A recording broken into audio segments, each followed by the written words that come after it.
It's another Monday, and I sound like this week because I went and got sick after my trip that I was on.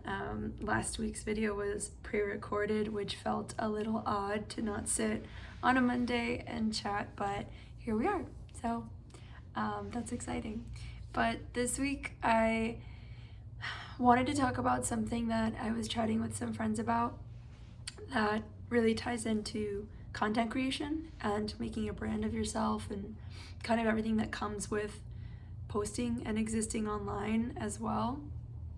And so part of what I was trying to get at as well was something I mentioned a couple videos ago, which is about making content in the first place. So how do you make yourself do that, and sort of the difficulty I personally had with it for a long time, even though I really wanted to for a long time.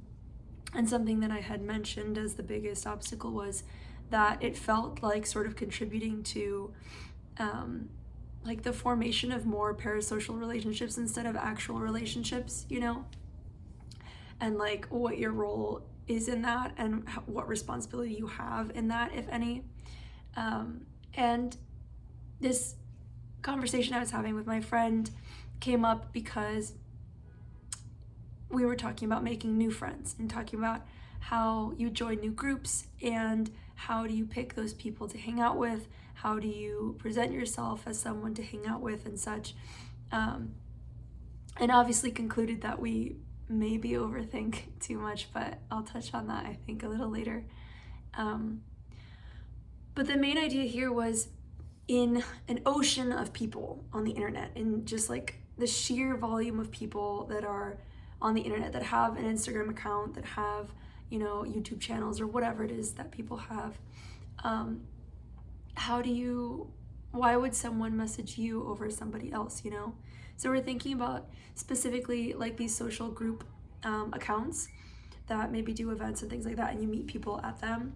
And this came from an experience, or several experiences like this, where you go to an event and you meet a couple of people and you have like a great conversation, but maybe you never see them again.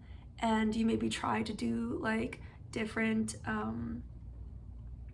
like points of outreach, like you try to message them or try to make plans, and things like don't really kind of end up going that direction. And I think it would be easy to say, oh well, they just didn't really like you, or you didn't really click. And sure, there are definitely times where that's the case, but I honestly think it's another iteration of this idea of like option paralysis. Like you have so much access to so many different people at a time, and so many different activities and so many things going on, that it's like, again, how do you pick the one thing? How do you stand out as the thing to pick, And so I was reflecting on the fact that I meet a lot of folks, and of course, usually anyway, the first thing you do is exchange Instagram accounts to keep in touch, to reach out again or what have you. And I'll see this other person's Instagram presence and get to see like what they're up to, and like if they post stories and things like that, what they're doing on the day-to-day, what they're involved in, what they care about, what they think looks nice, sort of like what their perspective is. And I'm not a person that posts very much on my personal accounts, actually. Like this is the most I've been posting in ages. I don't do like photo dumps, and I don't really do stories. I'll repost stories maybe of pictures that I'm tagged in, but I don't really post on my own. So I was looking at these people's presence on the internet and being like, oh, well, obviously to me, I would reach out more to someone that is like posting about things that I also care about and that I sort of align with and whatever. But what am I offering, in terms of like a window into who I am? Because in the past, you'd meet someone and you'd choose to hang out with them again just based on that meeting, based on the time you spent with that person in that moment, and whether or not you liked that experience. And like, I think also you probably had more points of interaction with them. Like for example, at school, you have to be there 5 days a week. You had more points of like possible interactions with these people to then assess if you like them, if you want to hang out with them more, if it works out, if it doesn't. Same thing with like work in an office or whatnot. And so like meeting people out in the wild, as an adult, you know, after school, after college, is that much stranger because you don't really have like those points where you're having this like repeated exposure to people as often.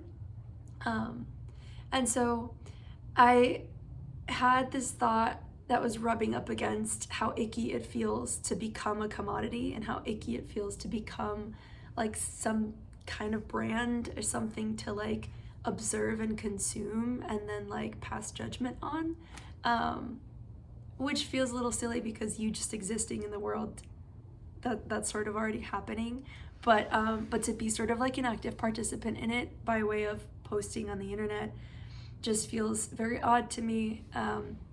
And my friend and I were chatting about how, as odd as it feels, maybe we need to get with the program because we might be getting left behind, you know, in the same way that folks, when emails first came out or credit cards first came out, people were really reluctant to get on board with that. And there's like a period of time where like you can opt out of that and still be a functioning member of society, but then that time ends and you like come hell or high water need an email address. Like, do you know what I mean? And so I think something similar is happening with social media, where it's true, like if you meet someone out at like an event somewhere and you follow them on Instagram, they've got no posts, they've got nothing going on other than that first meeting, the likelihood of you reaching out over the choices of all the other, you know, people you already know or people you've met that maybe have more of a presence, it's just like, it's a no-brainer, you know? And so I've been noodling around on this thought since that conversation with my friend and obviously before. And I'm really wondering how other people see that, or maybe they have other perspectives on this. Maybe it's not that deep, but honestly, I don't know any other way to think. That's just kind of like the path my brain takes. So yeah, how do you come to terms with, or I guess not come to terms with, but maybe walk that line of I want to be present and I want to participate in society as it is around me, but I also don't want to underwrite like gross stuff, which is like becoming a commodity and just sort of like a brand, really, like being not a person anymore and being sort of a brand, an aesthetic or whatever, you know? Yeah, and I realized sort of I don't know if it's maybe hypocrisy or irony of me posting on here and you know, asking these questions and being quite vulnerable and like having it be my face and all of this stuff. But I do think these are questions worth asking more than maybe it's worth like posting on stories and like, I don't know, taking pictures of dinner, which like, I don't judge. It's just the point I'm trying to make is like, I would like to, if I'm going to create content, I'd like to connect more than just being something pretty to look at or putting something pretty to look at up, you know? But if that's what makes someone happy, then I love that for you, you know, go for it. But anyway, that's the thought of the week, and thanks for bearing with my voice this time. I didn't want to use it as an excuse to not post, but here we are.